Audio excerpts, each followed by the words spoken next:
He hit me with the tax forms in his hand, and my mother told me not to make a scene until they got their refund. But what they didn't know was that I'd already filed a different return, a legally signed one. And when the IRS letter arrived, it was too late.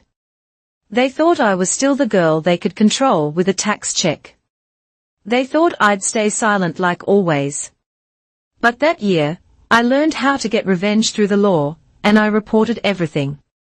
My name is Savannah, and I used to stay silent because I needed a place to live. At 29, I should have had my own apartment, my own life, my own freedom. Instead, I was still living in my childhood bedroom in Columbus, Ohio, staring at the same faded wallpaper I'd picked out when I was 12. The house felt different now, though it hadn't been home since Mom married Rick 4 years ago. I worked as a tax accountant at a small firm downtown, processing corporate returns and quarterlies. The irony wasn't lost on me. I spent my days ensuring other people's financial compliance while living under the roof of a man who treated the tax code like a suggestion. But Columbus rental prices had skyrocketed, and my student loans ate up half my paycheck. Moving out meant choosing between a roof over my head and eating more than ramen for dinner. Mom met Rick at her book club, of all places.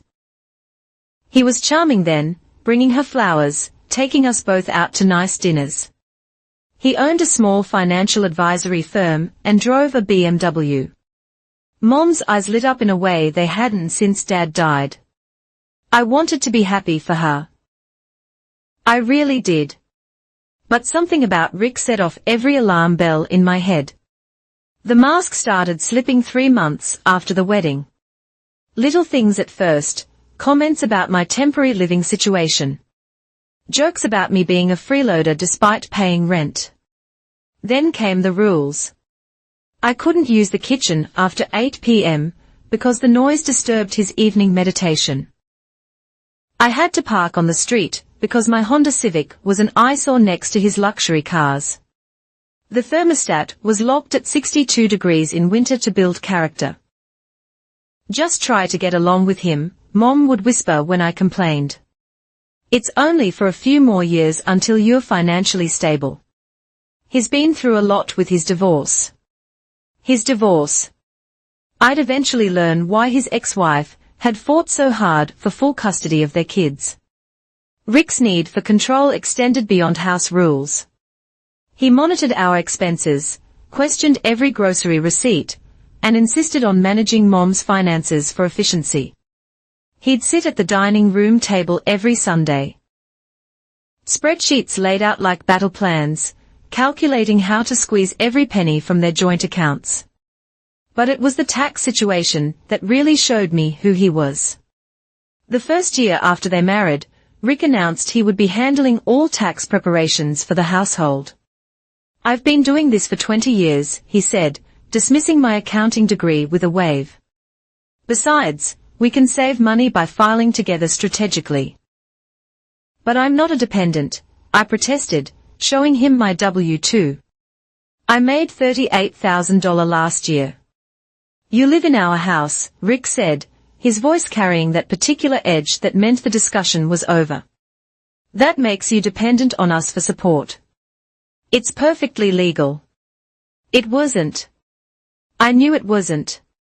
As someone who'd spent 3 years preparing taxes professionally, I understood the dependency rules better than he did. But when I tried to explain, he slammed his hand on the table. Are you calling me a liar in my own house? Mom jumped in quickly. Savannah, please. Rick knows what he's doing. Let's not make this complicated. So, I let it go. They filed their return with me listed as a dependent, netting them an extra $2,100 in refunds. Meanwhile, I had to file my own return without claiming myself, costing me money I desperately needed. The next year was worse.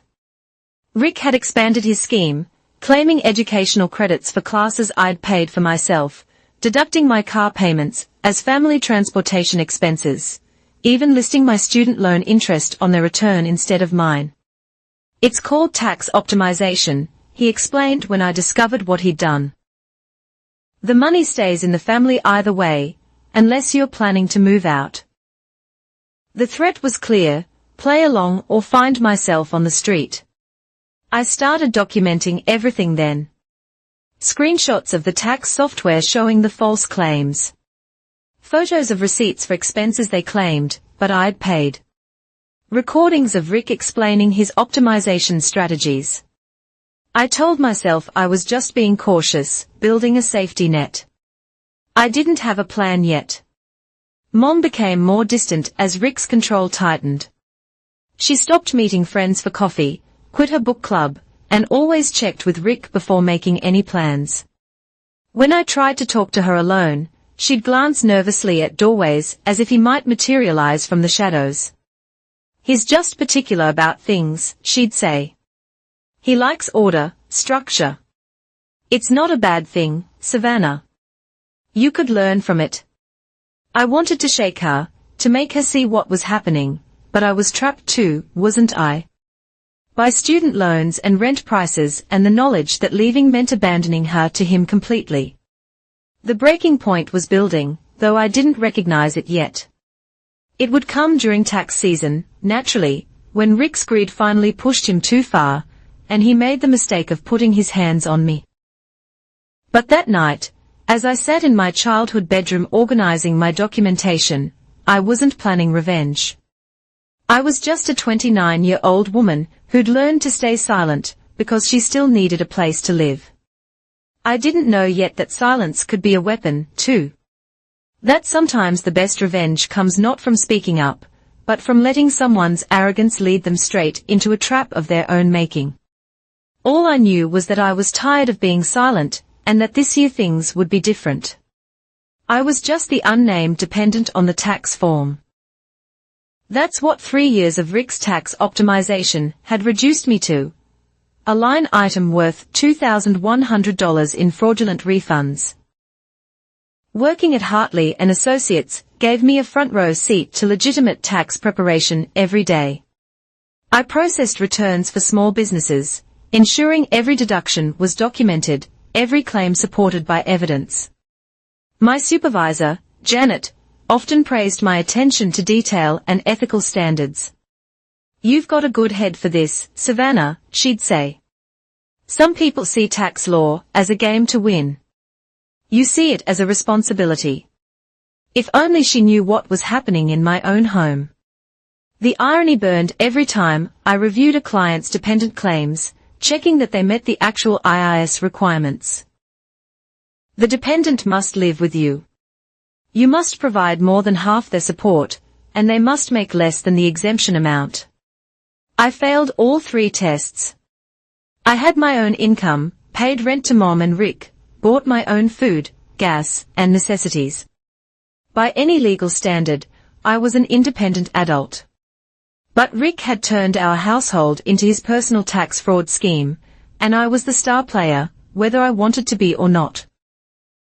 Year 1 had been just the dependent claim. Year 2, he'd gotten bolder. Year 3, he'd gone full criminal. "I need your student loan statements," Rick announced one February evening, standing in my bedroom doorway without knocking. Privacy was another luxury I couldn't afford in his house. "Why?" "For the tax returns, educational expenses," I replied, keeping my voice steady.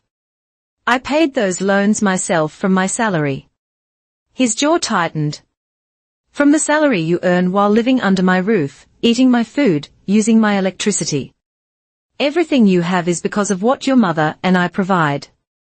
The least you can do is help optimize our tax situation."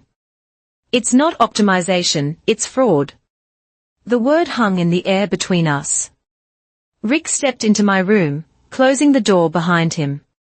At 6 feet 2 inches, he had a way of making any space feel smaller. "Fraud is a very serious accusation," he said quietly. "The kind of word that could ruin a man's reputation, his business, his marriage. I'm not accusing anyone of anything. I'm just saying I'll file my own taxes correctly. And contradict our filing. You think the IRS won't notice when two returns claim the same deductions? They'll audit all of us. Is that what you want, to put your mother through that stress? Always, Mom. She was his favorite weapon, the shield he held up whenever I pushed back. Besides, he continued, pulling out his phone, I've already filed electronically this morning. My stomach dropped. What? He showed me the confirmation screen. There it was. Their joint return filed and accepted, with me listed as a dependent, my student loan interest deducted, educational credits claimed for my professional development courses, and even a fake Schedule C showing I was an employee of his financial advisory firm, allowing him to claim business expenses for my car payments and insurance. You forged my signature on a Schedule C. Forged is another ugly word. You work from home sometimes, don't you? Review some of my client files when I ask. That makes you a contractor. It's all perfectly logical to the IRS. It was brilliant in its criminal way, by creating a fake employment relationship. He could claim thousands in business deductions, while still listing me as a dependent. The IRS would see a consistent story, a struggling young woman living with her parents, working part-time for the family business, financially dependent on their support. This is illegal, I said. Prove it. He pocketed his phone. Go ahead, file your own return claiming those same deductions. See who the IRS believes. An established financial advisor with 20 years of clean filings, or his stepdaughter trying to double-dip on tax benefits. He left me standing there, shaking with rage and something else, fear. Because he was right about one thing. The IRS did tend to believe whoever filed first, and challenging him meant potentially triggering an audit that would put Mom through hell. That night, I called my friend Lisa, who worked at another accounting firm. Hypothetically, I said, what would happen if someone filed a fraudulent return claiming someone else as a dependent? Hypothetically, Lisa replied, the dependent could file their own accurate return. The IRS would flag the discrepancy and request documentation from both parties. Whoever can't prove their claims would face penalties. Why? Just a case at work. Complex family situation. Well, tell your hypothetical client to document everything. The IRS takes false dependent claims seriously. It's actually one of the most common forms of tax fraud. After we hung up, I sat at my desk, staring at my laptop. I had two choices: file my own return and trigger an investigation that would destroy Mom's peace, or let Rick claim thousands in fraudulent refunds using my name and information. That's when I spotted the manila folder on my bed. Rick must have dropped it on his way out. Inside were draft copies of their return, worksheets showing his calculations, and gold handwritten notes about which of my expenses to claim and how to justify them. His arrogance would be his downfall. He'd actually written, SS student loans claim as parent. Plus loans in the margins. Another note read, car insurance business expense if she's contractor. I photographed every page. Then I noticed something else. He hadn't just claimed me as a dependent for this year. He'd amended the previous 2 years' returns as well, adding me retroactively, and claiming additional refunds. The total take, nearly $30,000 in fraudulent refunds over 3 years. My hands trembled as I did the math. This wasn't just aggressive tax planning. This was systematic fraud using my identity and financial information. I heard Mom's footsteps in the hallway and quickly hid the folder under my mattress. She knocked softly. Savannah. Rick said you two had a discussion about taxes. I opened the door. She looked tired, older than her 53 years. He filed claiming me as a dependent again. Oh, honey, is that all?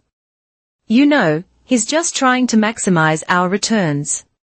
The extra money helps with the house payments. Mom, I make $38,000 a year.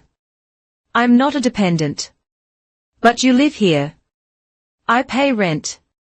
I buy my own food. I'm an adult with a full-time job. Sure, she glanced nervously toward their bedroom. Please don't upset him. He's been stressed with work, and tax season is always hard on him. Can't you just let this go, for me? I looked at my mother.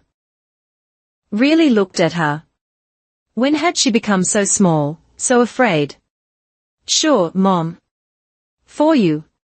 She squeezed my hand and retreated to her bedroom. I heard their door lock, another new development. Rick had installed locks on their bedroom and his home office 6 months ago. For privacy and security, he'd said. I returned to my desk and opened a new spreadsheet. If I was going to be the unnamed dependent on their tax forms, I'd make sure there was a very detailed record of exactly how dependent I wasn't. Every rent payment, every grocery receipt, every gas fill-up, every student loan payment, I'd document it all, date, amount, proof of payment, category. I'd build a case so airtight that when the time came, the IRS would see exactly who the real fraud was. I was done being just another line on Rick's tax returns, but I wasn't ready to fight yet. First, I needed to gather more evidence. I needed to be smarter than him. As I worked, I thought about the definition of dependent. Someone who relies on another, someone who can't stand on their own. Rick thought that described me. He was wrong. I wasn't dependent on them, I was trapped. There's a difference, and trapped animals, when cornered, have a tendency to bite. The refund's already been filed. Don't make a scene. Those were Mom's exact words after Rick shoved me into the wall during our tax discussion. She stood in the kitchen doorway, dish towel twisted in her hands, watching her husband's face turn purple with rage while her daughter struggled to breathe. It had started simply enough. March 15th, 1 month before the filing deadline. I'd come home from work to find Rick in his office with Mom. Their tax documents spread across his mahogany desk like evidence at a trial. The door was open, a rare occurrence, so I knocked. We need to talk about this year's filing, I said, keeping my voice professional. Rick didn't look up from his computer screen. Nothing to discuss. Already handled. You filed already. It's only March. Early bird gets the refund. He clicked something with theatrical finality. Just submitted. We're getting back $12,000 this year. $12,000. I did quick mental math. Even with their inflated deductions, that seemed impossible unless. Did you claim me as a dependent again? Of course. And my student loan interest. Yep. The professional development courses I paid for. Those too. He finally looked at me, a smirk playing at his lips. Oh, and I included that new laptop you bought, business expense for your contract work with my firm. I stepped into the office. Mom shifted nervously behind me. Rick, I've asked you not to claim those. They are my expenses. I need them for my own return. What return? He laughed. Dependents don't file returns. I'm not a dependent. That's when I made my mistake. I reached for the stack of papers on his desk, my W-2, my 1099 forms from freelance work, my student loan statements, all documents he'd somehow gotten from my room. Rick's hand slammed down on the papers. Don't touch my things. They are my things, my tax documents. Everything in this house is mine. He stood, using his height advantage. Including you, apparently, since you can't seem to support yourself. I pay rent below market rate. I buy my own food. With the money you save on rent, I have a full-time job. And yet here you are, pushing 30, still living at home like a teenager. Each word was calculated to hurt, to humiliate. But I was done being humiliated. Fine, I said. Then I'll file my own return as an independent, which I am. You do that, Rick said slowly. And I'll evict you today. You can't evict me. I'm a tenant. I have rights. Prove it. Show me a lease. Show me cancelled rent checks. His smile was triumphant. Oh, right. You pay your mother cash, because I was doing you a favor. Keeping it off the books. No paper trail means no tenant rights.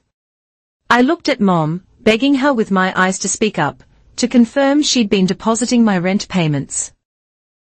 She stared at the floor. This is fraud, I said quietly. And I can prove it. With what?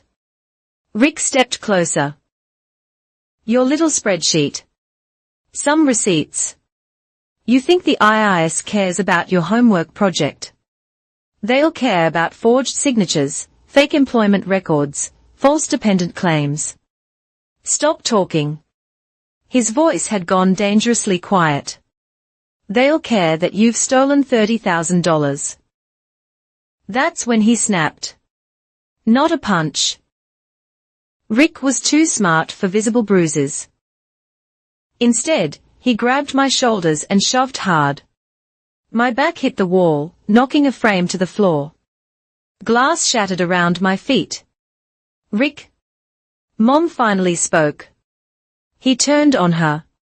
Your daughter is threatening me in my own home, with lies that could destroy my business. I'm not lying, I gasped, still trying to catch my breath. Shut up. He didn't touch me again, but his raised hand made me flinch. You want to file your own return. Go ahead. But the moment you do, you're out. No notice, no negotiation, and good luck affording a studio apartment on your salary when you're paying full taxes. Savannah, please, Mom's voice was barely a whisper. The refund's already been filed. We need that money for the mortgage. Don't make a scene. Don't make a scene. As if I was the one who'd escalated things. As if asking to file my own taxes accurately was somehow dramatic. Clean this up, Rick ordered, gesturing at the broken glass. And if I hear one more word about fraud or investigations, you'll be doing your taxes from a homeless shelter. He stormed out, Mom trailing behind him. I heard their bedroom door slam, then muffled voices. Mom placating. Rick ranting about ungrateful kids and the disrespect he endured. I knelt to pick up the glass. My hands shaking. The broken frame had held my college graduation photo, me in my cap and gown. Mom beaming beside me before Rick. As I cleaned, I thought about my options. I could file my own return, trigger an audit, and find myself homeless. I could report him directly to the IRS, but that would take months to investigate, and I'd still be homeless in the meantime. Or I could do what I'd always done, stay silent, endure, survive. But there was a fourth option forming in my mind. That night, I waited until they were asleep, then crept back to Rick's office. He thought he was so smart, filing electronically early, but I knew something he didn't. The IRS allows amended returns. And if someone files an amended return, with documentation proving the original was fraudulent. I photographed everything, not just the tax documents, but his handwritten notes planning the fraud, his emails to Mom coaching her on what to say if questioned, the fake Schedule C showing my employment with his firm. I even found a draft where he'd considered claiming my car as a business vehicle. Then I discovered the jackpot, his client files. Rick hadn't just been committing fraud with our family taxes. He'd been optimizing returns for his clients, too. He hadn't just been committing fraud with our family taxes, he'd been optimizing returns for his clients, too. Teaching them the same tricks, showing them how to claim false dependents, inflate deductions, hide income, all documented in his meticulous handwriting. I couldn't take the files, he'd notice, but I could photograph them. Page after page of evidence showing a pattern of systematic tax fraud spanning years. By 4 a.m., I had everything I needed. But I wasn't going to use it yet. Let him think he'd won. Let him enjoy that $12,000 refund when it arrived. Because what Rick didn't understand about the IRS was this: they don't just want the taxes you owe. When they catch you committing fraud, they want penalties, interest, and in cases of willful tax evasion, they want criminal prosecutions.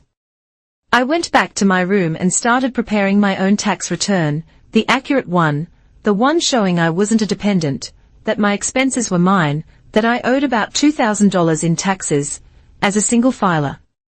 But I wouldn't file it. Not yet. First, I'd wait for Rick's fraudulent refund to be approved and deposited. I'd let him spend some of it, create a paper trail of his benefit from his fraud. Then, when the time was right, I'd file my return along with Form 3949A, Information Referral, to report suspected tax fraud. The IRS would flag the discrepancy. They'd investigate, and when they did, I'd have a treasure trove of evidence waiting. Mom thought I was making a scene over a tax refund. She had no idea. This wasn't about $12,000, or even $30,000. This was about a man who'd shoved me into a wall and told me everything in his house was his, including me. He was wrong. I wasn't his property. I wasn't his dependent, and I definitely wasn't his victim. I was his stepdaughter, a tax accountant, and soon I'd be his worst nightmare. Because the IRS doesn't care if someone tells you not to make a scene. They only care about one thing: getting their money. And they always do. I had to prepare a tax identification number, PTIN. He didn't. It's funny what people don't know about the tax system. Rick thought being a financial advisor made him an expert on taxes, but there's a vast difference between investment planning and actual tax law. He didn't know about PTIN requirements. He didn't understand the new fraud detection systems. And he definitely didn't know that legitimate tax preparers have special access to the IRS reporting systems. My PTIN was my secret weapon. I'd gotten it 3 years ago, when I started working at Hartley & Associates. It's not just an ID, it's a professional credential that gives you standing with the IRS. It means when you report something, they listen. The morning after Rick shoved me into the wall, I went to work with glass cuts on my palms and a plan forming in my mind. Janet noticed the bandages immediately. "What happened to your hands?" "Broke a picture frame." "Clumsy." She studied me with that look that said she knew there was more to the story. "You know, Savannah, if you ever need to talk about anything at all, my door's open." "Thanks. Actually, I do have a tax question." "Hypothetically." "Shoot. If someone with a PTIN discovers fraud in their personal circle, what's their ethical obligation?" Janet leaned back in her chair. "That's not really hypothetical, is it?" I stayed silent. Officially, we are required to refuse to prepare returns we know are fraudulent. If we discover past fraud, we can't be compelled to report it, but we can't continue to enable it, either. And unofficially, document everything. Protect yourself. And remember that the IRS has a whistleblower office that pays rewards for credible fraud reports over $2 million. This would be smaller than that. Then Form 3949A is your friend. Anonymous reporting, though with a PTIN, you can file a formal practitioner complaint if another preparer is involved. They are not a licensed preparer, they are just someone filing their own return. Aha, Janet nodded slowly. Self-prepared fraud. That's actually easier to report and investigate. The IRS knows most people don't understand tax law. When they see deliberate, sophisticated fraud from a non-professional, red flags go up everywhere. I thanked her and returned to my desk, my mind racing. Rick had made a crucial error. He'd tried to play tax preparer without understanding the system. That evening, I started building my case properly, not just photos on my phone, but a comprehensive file using my professional knowledge. I created what we call a fraud package in the industry. The kind of documentation that makes IRS agents salivate. First, I pulled my own IRS transcripts online using my PTIN access. These showed my reported income for the past 5 years, proving I'd always been an independent filer until Rick came along. The sudden change to dependent status would be a red flag by itself. Next, I used my access to professional tax software to run scenarios. I prepared mock returns showing what Rick and Mom's actual return should look like, what my return should look like as an independent, and the discrepancies between Rick's filed return and reality. The total tax underpayment, $18,726 over 3 years. But here's where my PTIN became crucial. I could file a Form 2848, power of attorney for myself. This meant I could officially communicate with the IRS about my own tax matters, superseding any claims Rick made about me. I also discovered something interesting in the tax software. Rick had been using TurboTax Home and Business, but he'd been answering the dependent qualification questions incorrectly. The software had actually warned him that I might not qualify as a dependent based on the income he'd entered. He'd overridden the warning. Every tax software keeps an audit trail. Every override is logged, and with a PTIN. I knew exactly what to request from the IRS to prove Rick had been warned his claims were likely fraudulent. The real gold mine came when I researched Rick's financial advisory firm. He wasn't registered as a tax preparer, but I found 7 clients who'd mysteriously started claiming similar questionable deductions after becoming his clients. Without a PTIN, he wasn't legally allowed to prepare taxes for others for compensation, even if he'd been advising them on tax strategies. That's when I realized this was bigger than just our household fraud. I spent the next week playing the perfect victim, coming home on time, staying quiet, cleaning up after dinner without complaint. Rick grew comfortable again, even cocky. "See how much easier life is when you're not fighting me," he said one night, counting the cash from their fraudulent refund. $12,000. That's what cooperation looks like.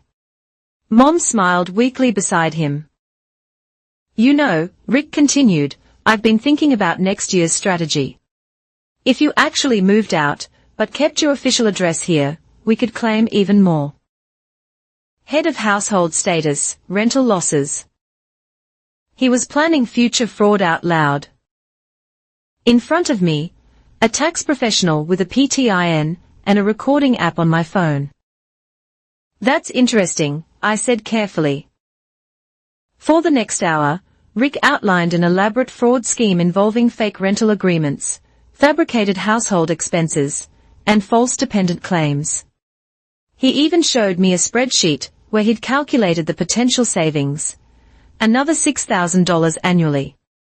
"Of course," he finished, "this only works if you cooperate. One wrong word to the wrong person." "I understand," I said, and I did. He had just confessed to conspiracy to commit tax fraud on tape, with a witness. That night, I used my PTIN to access the IRS's secure practitioner portal and began drafting my report.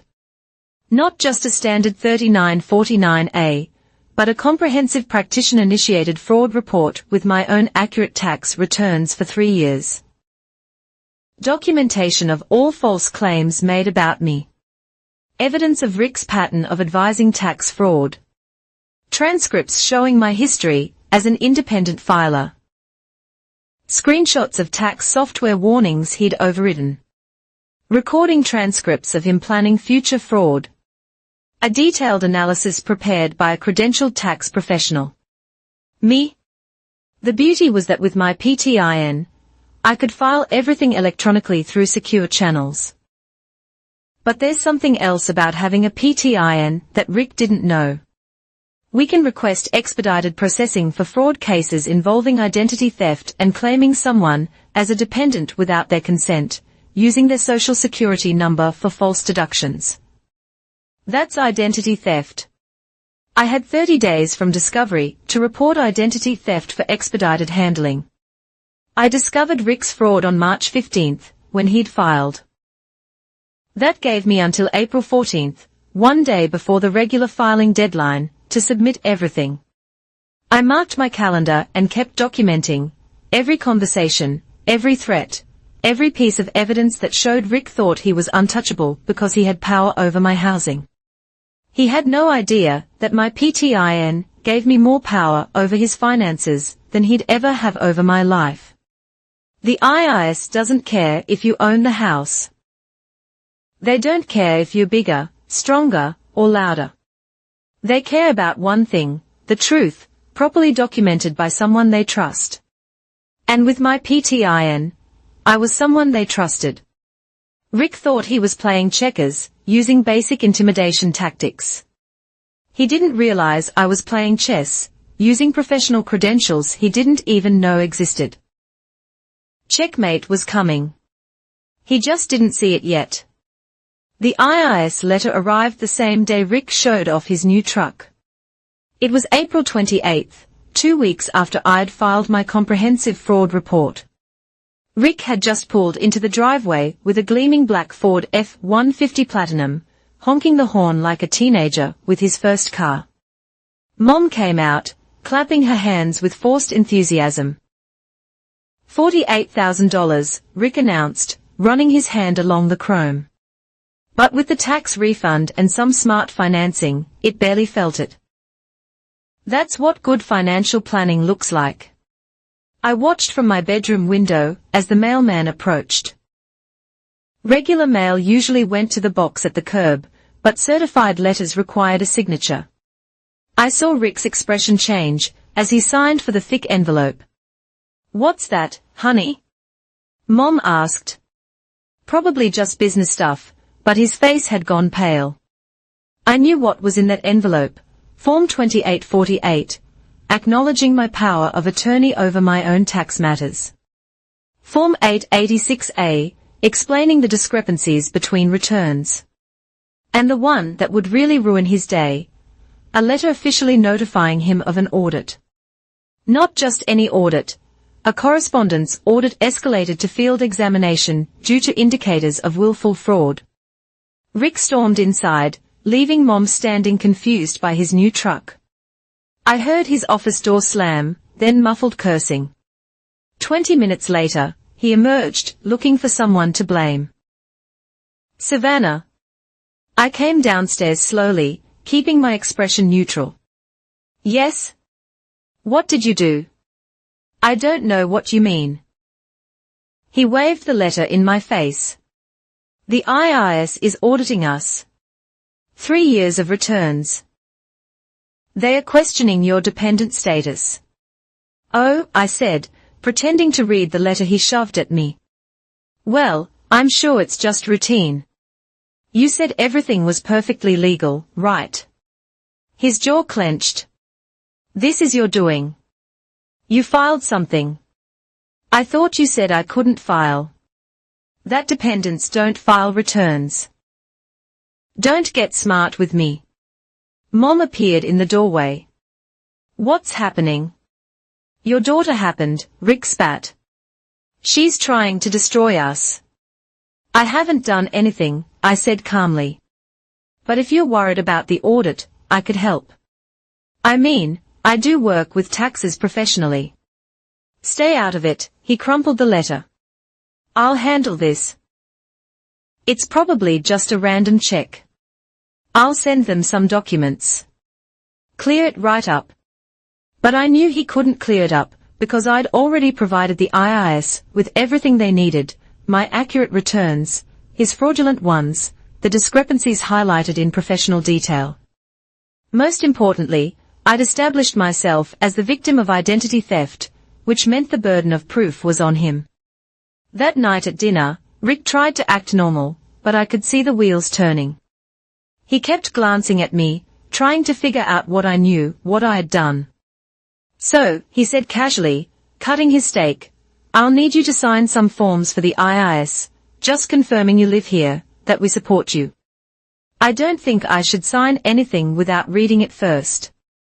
It's standard stuff. Then you won't mind if I have a lawyer look at it." His knife scraped against the plate. "Lawyer for what?" "Well, it's an IRS audit." "That seems serious.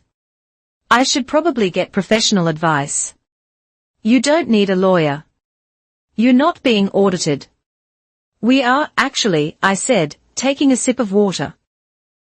"If I'm listed on the return, I'm part of the audit, too. I have rights, responsibilities.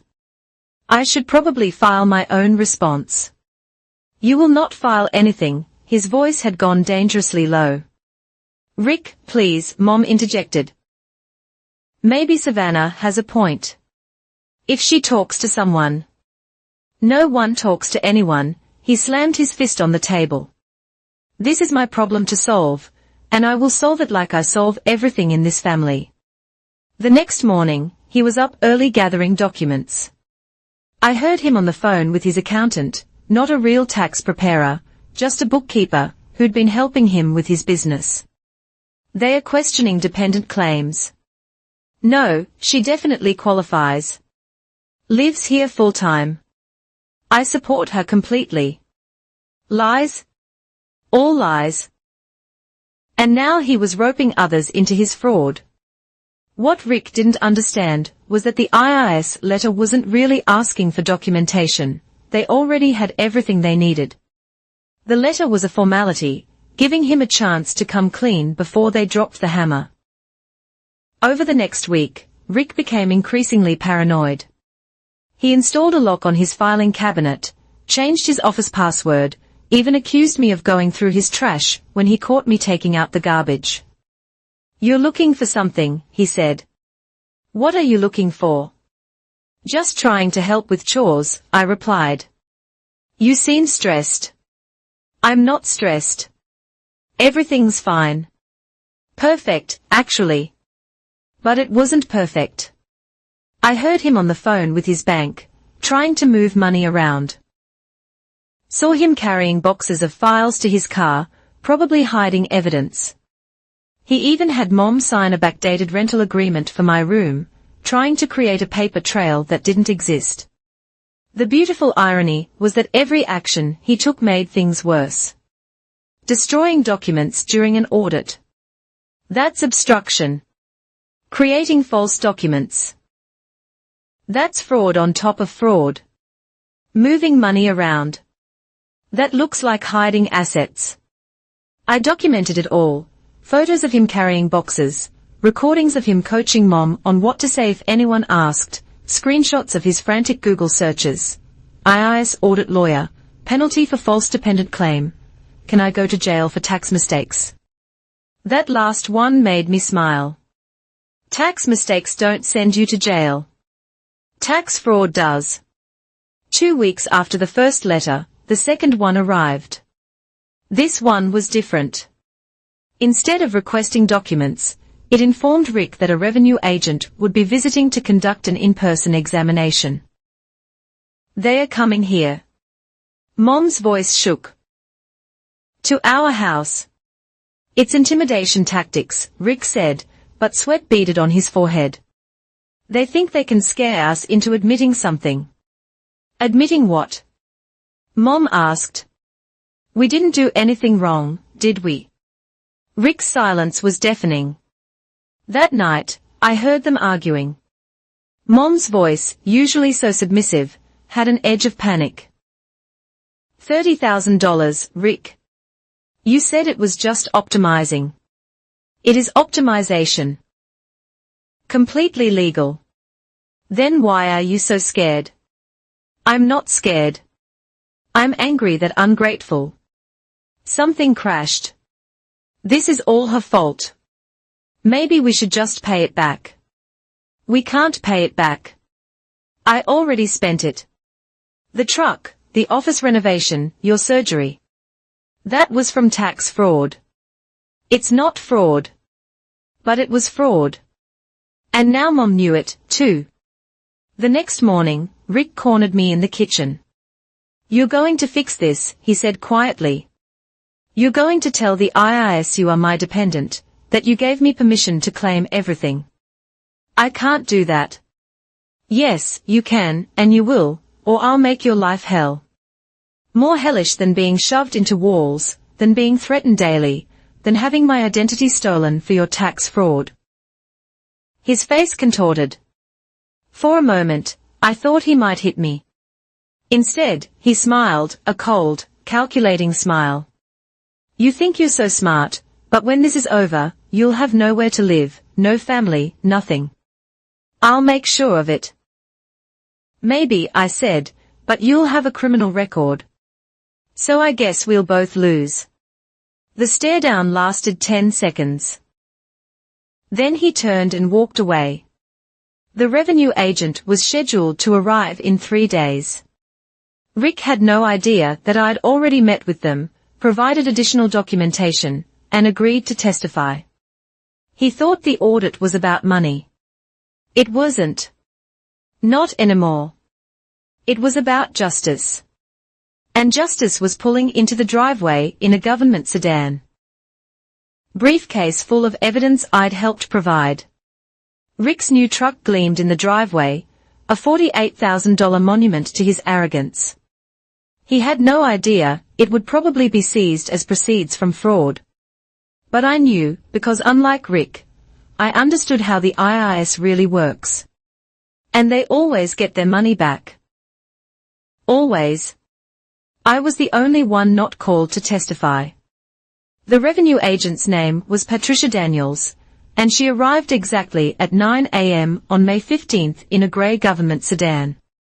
I watched from my bedroom window as Rick answered the door, his forced smile fooling no one. Mr. Patterson, I'm Agent Daniels from the Internal Revenue Service. We spoke on the phone. Yes, of course.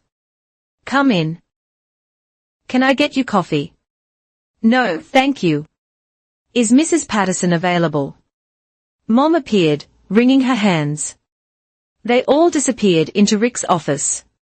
The door closed with an ominous click. I went downstairs, made myself breakfast, and waited. The beautiful thing about being the whistleblower, with a PTIN, who'd already provided comprehensive documentation, was that the IRS already had my testimony. Everything I could tell them was in the files, properly documented, professionally presented, irrefutable. The meeting lasted 3 hours. I heard raised voices periodically. Rick's mostly. At one point, Mom came out crying and locked herself in their bedroom. Agent Daniels followed, knocked gently, and spoke to her through the door. Mrs. Patterson, I need to clarify your involvement. This is very important. Rick tried to intervene. She doesn't know anything about taxes. I handle all that. Sir, please return to the office. I'll speak with you shortly. I passed Agent Daniels in the hallway. She gave me the slightest nod, professional acknowledgement between tax professionals. She knew who I was. More importantly, she knew I was the reason she was here. Mom finally emerged, and they spoke in hushed tones. I caught fragments, signed without reading, trusted my husband, didn't know about Savannah's income. When they reconvened in the office, the tone changed. Agent Daniels wasn't asking questions anymore. She was presenting evidence. Mr. Patterson, I have here your 2022 return claiming Savannah as a dependent. Can you explain how someone earning $38,000 annually qualifies as your dependent? She lives in my house. She pays rent.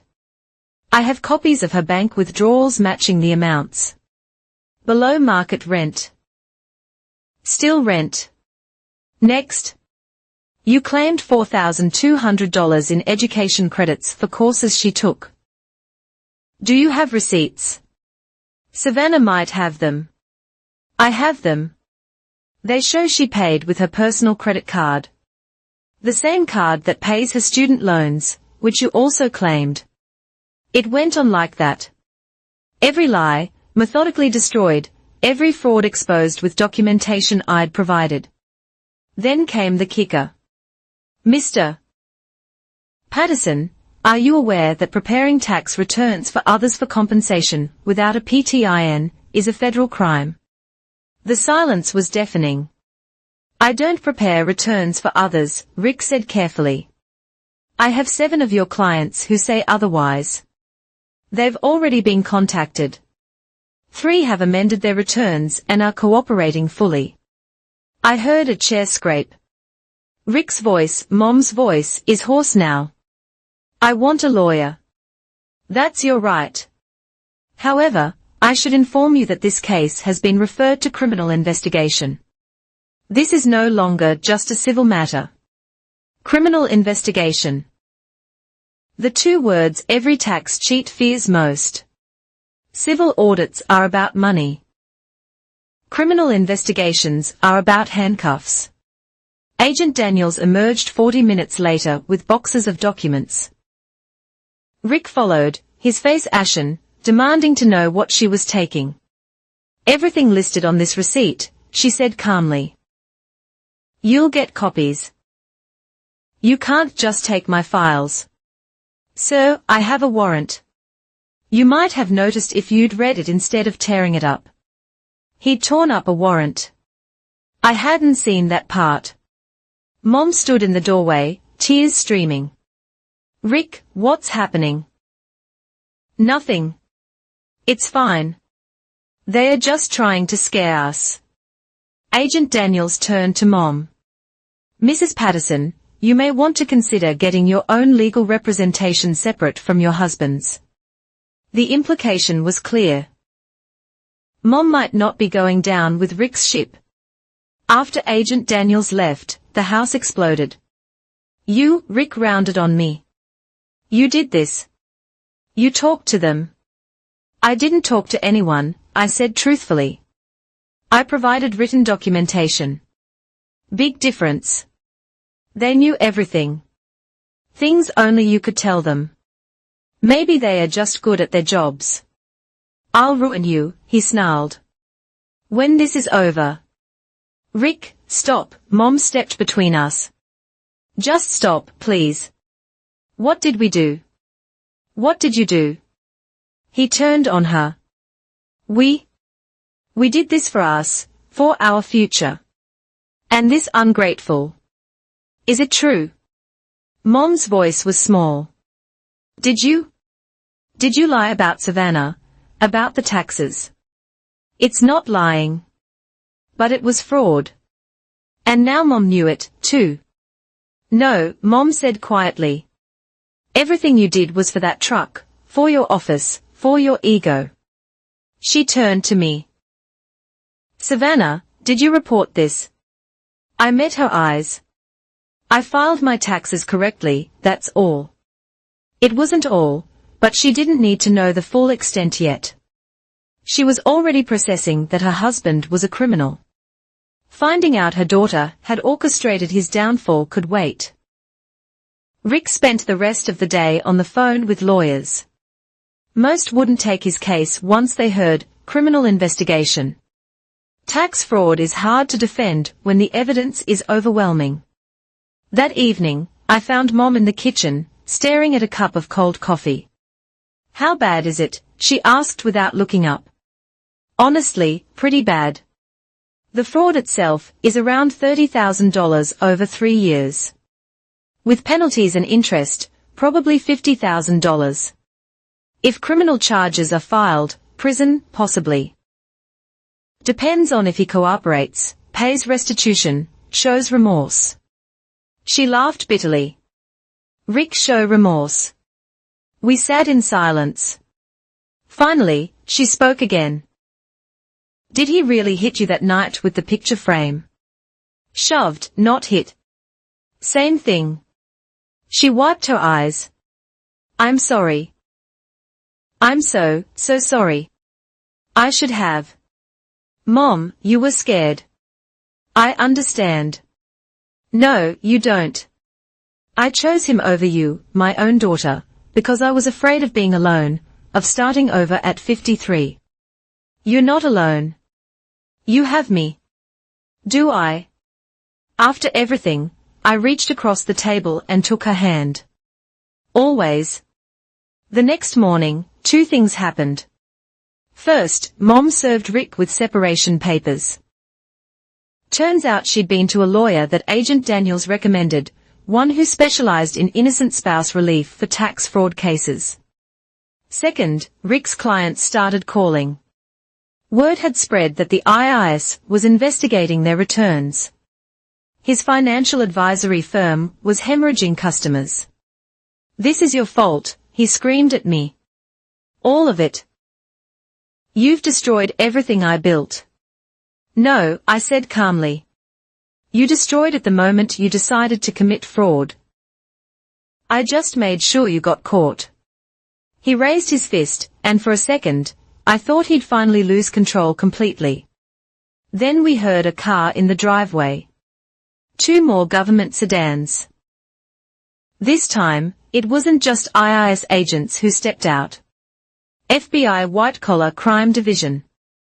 Rick's face went from red to white in seconds. What? Why are they? Multi-state tax fraud conspiracy, I said. Your clients live in 3 different states. That makes it federal jurisdiction. How do you know that? I smiled. Because unlike you, I actually understand tax law. The agents knocked. Rick looked between me and the door, reality finally hitting him. He wasn't a brilliant financial advisor who'd found loopholes. He was a criminal who'd been caught by his stepdaughter, a real tax professional who knew exactly how to document his crimes. As the agents led him away in handcuffs, yes, actual handcuffs, he turned back one last time. I'll get you for this, he mouthed. But we both knew he wouldn't. He'd be too busy trying to avoid federal prison. I stood on the porch, watching the government sedans disappear down our quiet street. Mom stood beside me, clutching the separation papers. It's over, she whispered. No, I corrected. It's just beginning. Because I wasn't done. There was still restitution to claim, a business to report to state licensing boards, and my own life to rebuild. But first, I had to do something I'd been waiting 3 years to do. I went inside, opened my laptop, and filed my own tax return as an independent adult with all my rightful deductions. The refund would be about $2,000, not much compared to Rick's fraudulent tens of thousands. But it was mine, honestly earned, legally claimed, and that made it worth everything. Rick thought he was smarter than the system. He was wrong. The full scope of his stupidity became clear during the investigation. While Rick sat in federal detention awaiting his bail hearing, IRS criminal investigation and the FBI were dissecting every financial document he'd ever touched. And I mean every single one. What they found went beyond even what I'd reported. Savannah, can you come to the federal building tomorrow? Agent Daniels called me 3 days after Rick's arrest. The prosecutor wants to meet with you. The assistant U.S. attorney was a sharp woman named Catherine Walsh. Her office was sparse, functional, all business, just how I imagined federal prosecutors would be. Miss Morrison, she began, your initial report was remarkably thorough, professional quality, but it seems you only saw the tip of the iceberg. What do you mean? She slid a folder across the desk. Your stepfather wasn't just committing tax fraud. He was running what we call a tax fraud mill, teaching clients to evade taxes, creating false businesses, even selling fraudulent tax strategies as a service. I opened the folder, spreadsheets, emails, client communications. Rick had built an entire side business around teaching others to commit fraud, fee schedules for tax optimization consultations, template documents for creating fake dependents, instructions for hiding income in shell companies. We found a hard drive in his office safe, Walsh continued. Password was your mother's birthday. Not very sophisticated for someone who thought he was a criminal mastermind. How much? I asked. Total, including his personal fraud and client schemes, about $1.3 million in evaded taxes over 5 years. Million with an M. He also made a crucial error, she added. He communicated with clients across state lines using wire services, email, phone, electronic transfers. That's wire fraud. 20 years per instance. We've identified 43 instances so far. I did the math. Even if he only got a fraction of the maximum, Rick was looking at serious time. Now, Walsh leaned forward, we need to discuss your mother. My heart sank. She didn't know. We believe that her bank records show she never received any money from his scheme. Never participated in client meetings. The separation papers were filed before we made the arrest, which helps her case, but she did sign joint returns. Under duress, he controlled everything. Can you testify to that? Absolutely. Walsh nodded. Good. We are recommending innocent spouse relief. But Savannah, there's something else. Did you know Rick took out credit cards in your name? What? Another folder. 3 credit cards. All in my name, all maxed out. $45,000 as identity theft on top of tax fraud. Walsh said, he really didn't think you'd fight back, did he? I stared at the statements. Purchases of electronics, business equipment, even his truck down payment, all on cards I'd never applied for. This is why he was so confident, I said quietly. He thought even if I reported the taxes, I'd be too scared to dig deeper. He could claim I authorized these cards, that I was complicit. Except you weren't, and we can prove it. The applications were filed from his computer using his IP address during hours when you were at work. Your employer already confirmed your time sheets. Rick had been so arrogant, he hadn't even tried to hide his digital footprints. He assumed I'd never look, never fight, never have the resources to investigate. He'd forgotten I worked in financial services. I had colleagues who specialized in fraud investigation, friends in banking who could trace authorization patterns, professional connections he'd never imagined. There's more, Walsh said. He's been transferring money offshore, payment accounts.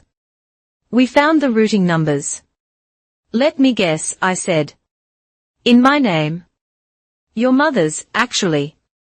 Trying to hide assets from the divorce. Mom, even facing federal charges, he was still trying to screw her over. What do you need from me? I asked. Everything. Every document, every recording, every piece of evidence. You're our star witness. Savannah, without your initial report, we might never have caught this. Over the next month, I worked closely with the prosecution. I provided 3 years of personal documentation, recordings of Rick's threats and admissions, photographs of documents he tried to destroy, a timeline of his escalating fraud, analysis of his client communications, evidence of the physical assault. That shove mattered now. The case was building into something massive. The local news picked it up.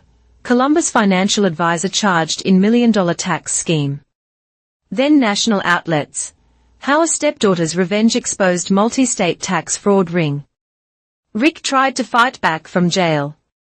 He hired an expensive lawyer, who immediately tried to paint me as a disgruntled dependent trying to avoid paying rent. Then they saw the evidence. The lawyer dropped him within a week.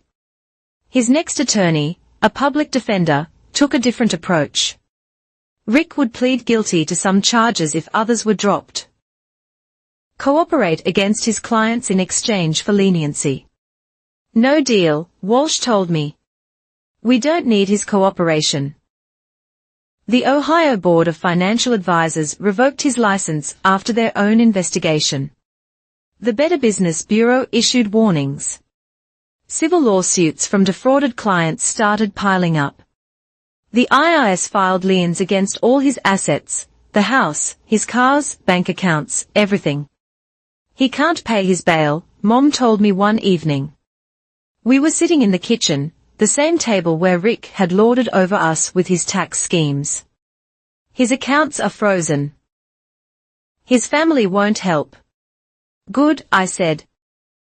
Savannah, I know he hurt you, but seeing him broken like this. Mom, he's not broken. He's facing consequences. There's a difference. She nodded slowly. The forensic accountant says he hid about $200,000 in various accounts. They are seizing it all. What about the house? My lawyer says because it was purchased before we married and I can prove my payments, I might be able to keep it, but I'll have to buy out his claimed equity. With what money? He spent everything. The innocent spouse relief includes restitution. If it's approved, I'll get back what he stole. Plus, she hesitated, there's a whistleblower reward. What? The IRS pays rewards for reporting major fraud. 15 to 30% of recovered funds. The prosecutor says you could receive up to $200,000. I nearly choked on my coffee. Are you serious? Your report led to recovering over $1 million in taxes, plus penalties and interest. Savannah, you didn't just expose Rick, you helped catch 23 other tax evaders. 23. Rick's clients, who'd followed his fraudulent advice, were all under investigation. Some had already paid back taxes to avoid prosecution. Others were facing their own charges. The dominoes kept falling. Rick's fraud scheme had infected dozens of returns across multiple states. Businesses were being audited. Other financial advisors connected to Rick were under scrutiny. It was becoming one of the largest tax fraud cases in Ohio history. And it all started because Rick thought he was smarter than the system.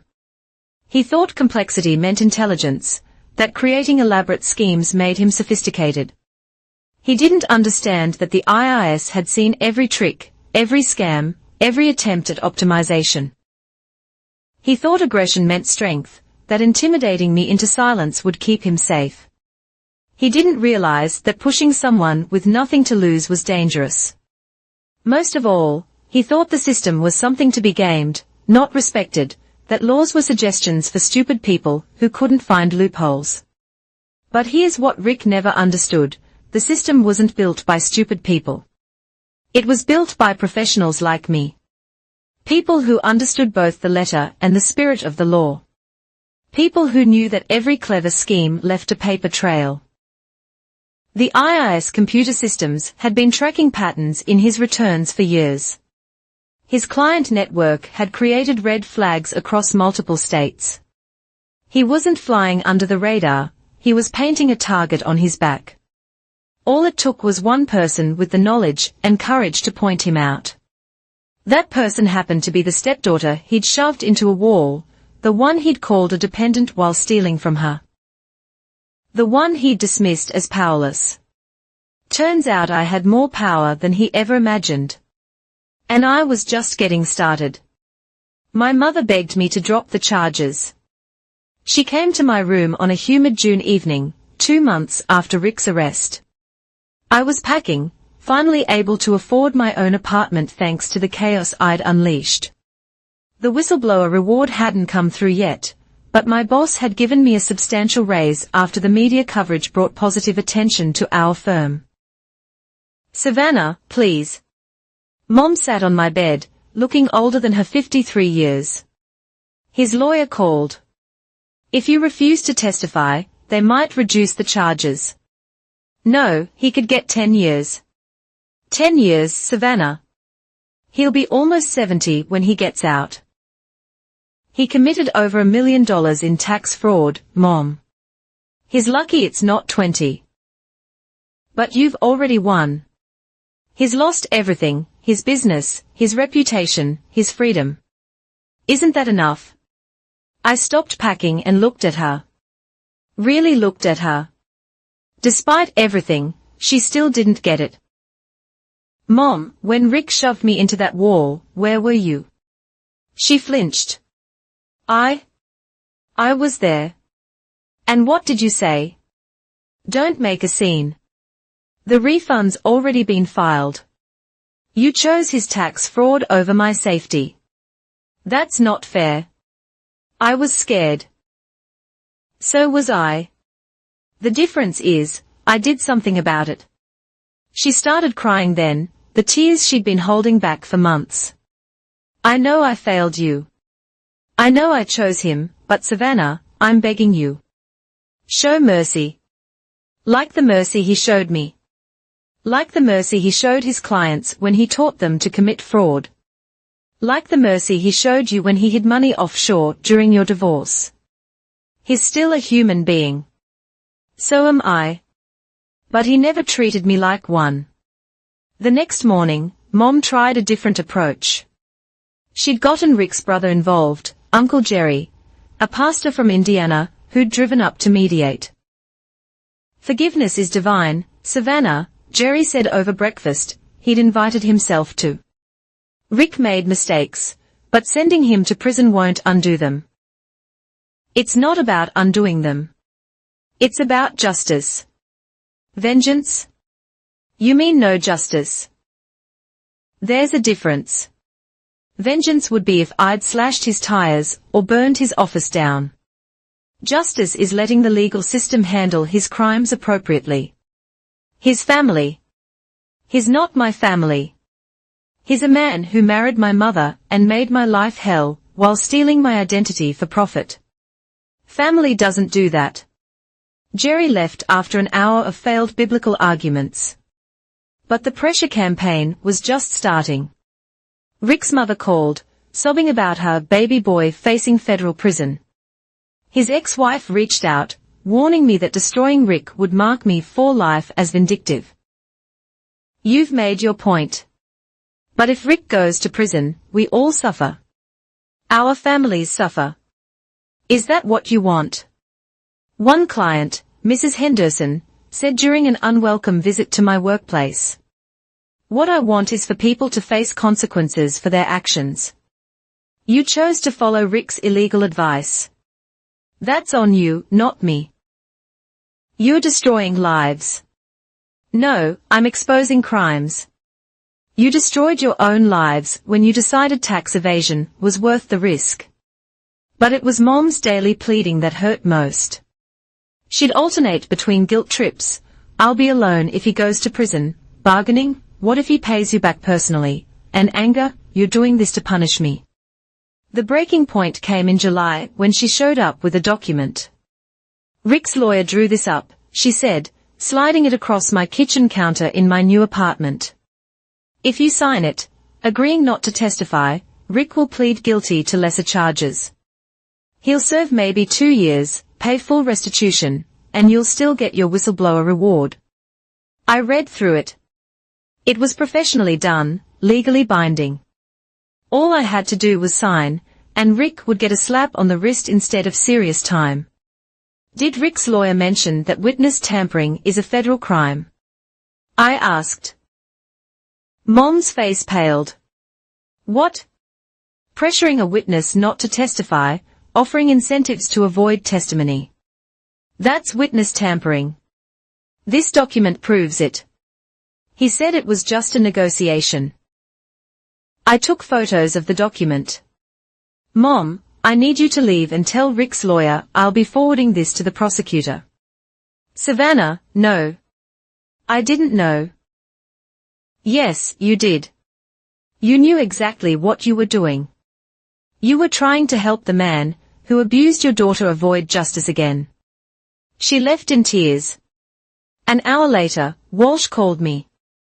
Did your mother really bring you a witness tampering document? She did. I have photos. Send them immediately. This is unbelievable. They are handing us additional charges on a silver platter. The next day, Rick was charged with witness tampering and obstruction of justice. His bail was revoked entirely. Mom called, hysterical. They arrested me. They said I was part of witness tampering. Are you in custody? No, they let me go, but I have to appear in court. Savannah, how could you? How could I? How could you asterisk? You actively tried to obstruct justice to protect the man who hurt me. I was trying to protect everyone, to find a compromise. There is no compromise with crime. Mom, you either stand with the criminals or against them. You made your choice. The prosecutor eventually decided not to charge Mom, concluding she'd been manipulated by Rick's lawyer, but the damage to our relationship was done. More people came forward as the trial approached. Former employees of Rick's firm revealed he'd been skimming from client accounts. Ex-clients admitted to other schemes he'd orchestrated. The single tax fraud case was ballooning into a massive financial crimes prosecution. Your stepfather is looking at a minimum of 15 years, Walsh told me in August. More if the judge considers the witness tampering and pattern of behavior. Good. You know, I said, in 20 years of prosecuting financial crimes, I've rarely seen such a comprehensive initial report. You built this case for us. He built it himself. I just documented it. The week before trial, Rick made one last attempt. A letter, handwritten from detention. Savannah, I know you hate me. Maybe you have reason to, but I'm begging you. Please reconsider. Your mother needs me. The business, the house, our life, it will all fall apart without me. I promise to get help, to change, to make amends. Just please don't do this. Don't destroy your mother's life to get back at me. Rick, I read it twice, then forwarded it to Walsh. Another piece of evidence, another example of manipulation, of refusing to take responsibility. He still didn't get it. This wasn't about revenge or hatred. It was about a simple principle: actions have consequences. He'd spent years avoiding those consequences, using intimidation and manipulation to escape justice. He'd built a life on fraud and control, never imagining someone might stand up to him. But I had, with spreadsheets instead of screaming, with documentation instead of violence, with truth instead of threats. The night before I was scheduled to testify, Mom made one final plea. After tomorrow, there's no going back, she said. Once you testify, it's over. He'll go to prison. I'll be alone. Is that really what you want? What I want is justice. What you're experiencing is consequences. And Mom, you're not alone. You're choosing to be. I'm still here. Still your daughter. But I won't pretend crimes didn't happen to make you comfortable. She left without another word. We wouldn't speak again for months. But I slept peacefully that night for the first time in years. I wasn't afraid. I wasn't silenced. I wasn't anyone's dependent or victim. I was a witness, a tax professional, a woman who'd found her voice. And tomorrow, I'd use it to tell the truth. The whole truth. No matter who begged me not to. The day Rick was arrested was the day I received my first legitimate refund from the IRS itself. September 12th. I remember, because it was exactly 6 months after he'd shoved me into that wall. 6 months of investigation, documentation, and testimony had led to this moment. I was sitting in my new apartment, finally feeling safe in my own space, when I checked my bank account. There it was, $2,847. My actual tax refund for the previous year, processed after I'd filed my amended return as an independent adult. Not stolen, not fraudulent. Mine. The same morning, my phone buzzed with news alerts. Local headlines screamed, Columbus financial advisor sentenced to 18 years for tax fraud conspiracy. Below that, a smaller notification from my banking app. IRS whistleblower payment pending, $247,000-ish. $250,000. My reward for exposing Rick's crimes. I was staring at my phone, trying to process the numbers, when someone knocked through the peephole. I saw 2 FBI agents in suits.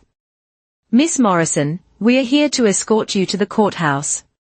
Mr. Patterson is being formally sentenced today. I thought that was next week. The judge moved it up. Mr. Patterson's lawyer filed an emergency motion, and the judge wants to address it immediately. Rick, even from federal detention, was still trying to manipulate the system. The courthouse was packed, media, Rick's former clients, other financial advisors who'd come to witness the fall of one of their own. I spotted Mom in the third row, dressed in black like she was attending a funeral. Maybe she was. Rick entered in shackles and an orange jumpsuit. Gone was the arrogant financial advisor, with his expensive suits and condescending smirk. He'd lost weight. His hair had grayed. He looked smaller somehow, deflated. Judge Harrison, a stern woman with 30 years on the bench, didn't waste time. Mr. Patterson, before we proceed with sentencing, your counsel has filed a motion claiming prosecutorial misconduct and witness coercion. Would you care to elaborate? Rick's latest public defender stood. Your Honor, we believe the government's key witness, Miss Morrison, was incentivized by the substantial whistleblower reward to fabricate. Stop. The judge cut him off. Are you seriously arguing that a financial incentive invalidates witness testimony in a tax fraud case? The irony is staggering. Your Honor, the amount. The whistleblower program exists specifically to encourage reporting of financial crimes. Miss Morrison followed proper procedures, provided extensive documentation, and testified truthfully under oath. Motion denied. Proceed with sentencing. The prosecutor stood. Catherine Walsh looked confident, prepared. She'd warned me Rick might try last-minute theatrics. Your Honor, the United States recommends the maximum sentence. Mr. Patterson didn't just commit tax fraud. He built a criminal enterprise teaching others to defraud the government. He stole identities, including his stepdaughters. When caught, he attempted witness tampering. He shows no remorse, accepts no responsibility, and continues to paint himself as a victim. Thank you. Mr. Patterson, would you like to make a statement? Rick stood slowly. For a moment, I thought he might finally apologize. Take responsibility. Show the humanity Mom insisted was still there. Your Honor, I am a victim. A victim of a vindictive stepdaughter, who resented my success. A victim of a system that criminalizes smart financial planning. A victim of... That's enough. Judge Harrison's voice was ice. Mr. Patterson, in 20 years of tax cases, I've never seen such arrogance. You stole from taxpayers. You corrupted clients. You abused your position of trust. And worst of all, you terrorized your stepdaughter for the crime of existing in your household. She looked directly at me. Miss Morrison, would you like to make a statement? I stood on shaking legs. I'd prepared remarks, but looking at Rick's defiant face, I threw them out. Your Honor, Rick Patterson told me I was just a dependent on his tax returns, a line item, property he could claim and control. He shoved me into walls, threatened my housing, stole my identity, and expected silence in return. My voice grew stronger. But I'm not property. I'm a tax professional who took an oath to uphold financial laws. When Rick committed fraud using my name, he didn't just steal from the government. He tried to make me complicit in his crimes. He assumed I'd stay quiet because I needed housing. He was wrong. I turned to Rick. You thought you were smarter than the system. You weren't. You were just another criminal who got caught. The only difference is you got caught by someone you considered beneath you. Your dependent, your victim, your biggest mistake. Rick's face contorted with rage. You destroyed everything. My business, my marriage, my life. No, I said calmly. You destroyed those things when you chose crime over character. I just made sure you faced consequences. Judge Harrison nodded. Thank you, Miss Morrison. Mr. Patterson, please rise for sentencing. Rick stood, his lawyer's hand on his elbow. Richard Patterson, you are hereby sentenced to 216 months in federal prison for conspiracy to commit tax fraud, identity theft, wire fraud, and witness tampering. Additionally, you will pay $1.4 million in restitution, serve 3 years supervised release, and are permanently barred from providing financial services. 18 years. Rick would be 74 when he got out. This sentence will run consecutively with any state charges. Court is adjourned. The gavel fell with finality. Rick turned to look at me one last time, hatred burning in his eyes. Then the marshals led him away. Outside the courthouse, the media swarmed. Miss Morrison, how does it feel to see justice served? It feels like accountability, I said. Nothing more, nothing less. Your stepfather faces nearly 2 decades in prison because of your testimony. Any regrets? My only regret is not speaking up sooner. Mom waited by my car, tears streaming. 18 years, Savannah. He'll die in there. That's his choice, Mom. He could have gotten less if he'd cooperated. If he'd shown remorse, if he'd taken responsibility. He chose defiance instead. You could have shown mercy. I did. I told the truth instead of lying for him. That was the only mercy he deserved. She walked away without another word. Our relationship would take years to rebuild, but that was a problem for another day. That evening, I sat in my apartment, reviewing the financial summary. Rick's fraud network had unraveled completely. $23 clients charged with tax evasion, $1.4 million in recovered taxes, $2.1 million in penalties and interest, 7 other financial advisors under investigation, 3 accounting firms audit flagged. My whistleblower payment would arrive within weeks, after taxes properly paid. Of course, I'd have enough to pay off student loans, put a down payment on a house, and start fresh. But the real payment had already arrived. It came in the form of a text from my boss, Savannah, the partners want to discuss promoting you to senior tax analyst. Your integrity during this ordeal has been inspirational.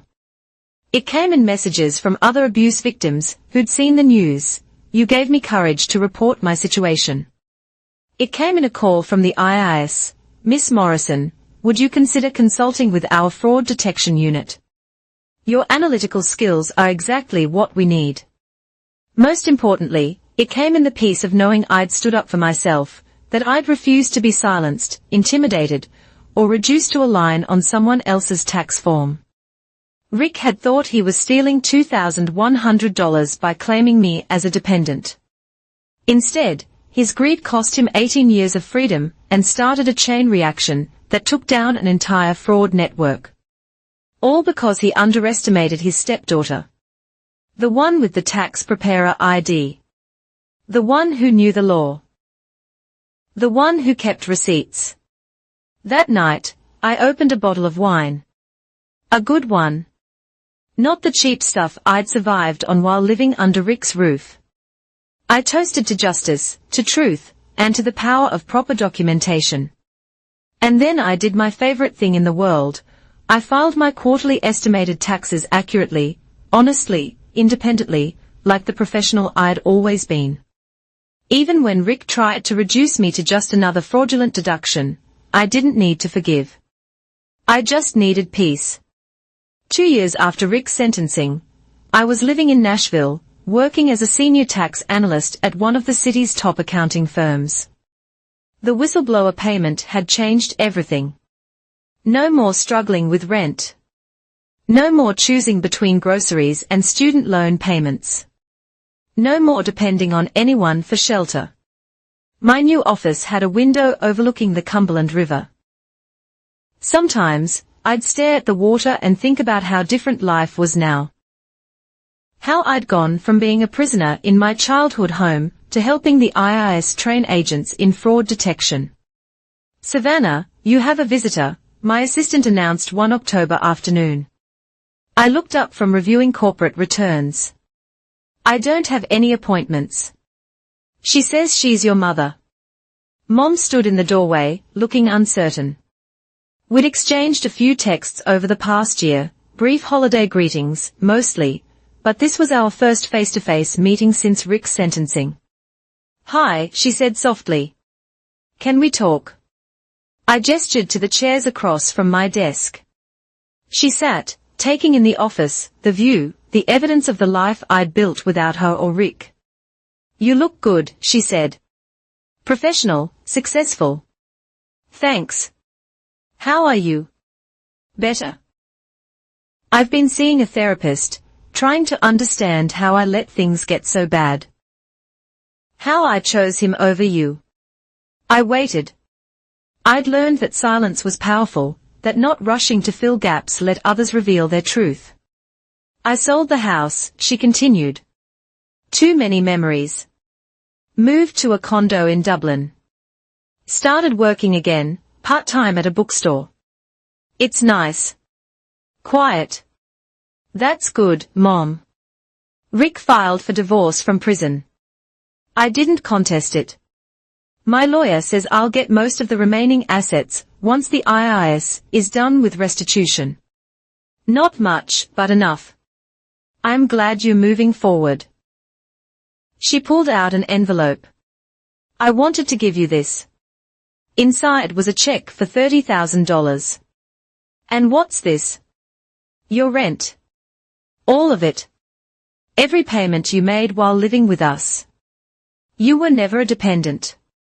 Savannah, you were a tenant who paid her way. This is long overdue." I stared at the check. It wasn't about the money. I had plenty now. It was about acknowledgement, recognition, validation. "Thank you," I whispered. "There's more." She pulled out another document. I wrote a letter to the IRS, to Rick's clients, to everyone involved, taking responsibility for my role, for standing by while he hurt you, for choosing his crimes over your safety. "Mom, you don't have to." "Yes, I do. The therapist says accountability is part of healing. I can't undo the past, but I can own it."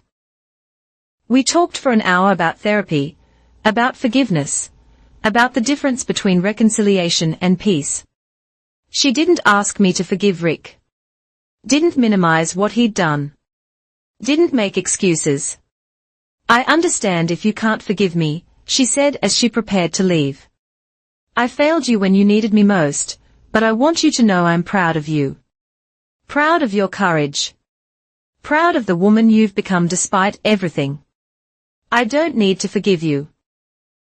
Mom, I just need to know you've learned that you'd make different choices now." I would. I have. I will. After she left, I sat with the check and letter. The money would go to charity, a local organization helping domestic abuse victims escape financial control. The letter I'd keep. Proof that people could change, could grow, could take accountability.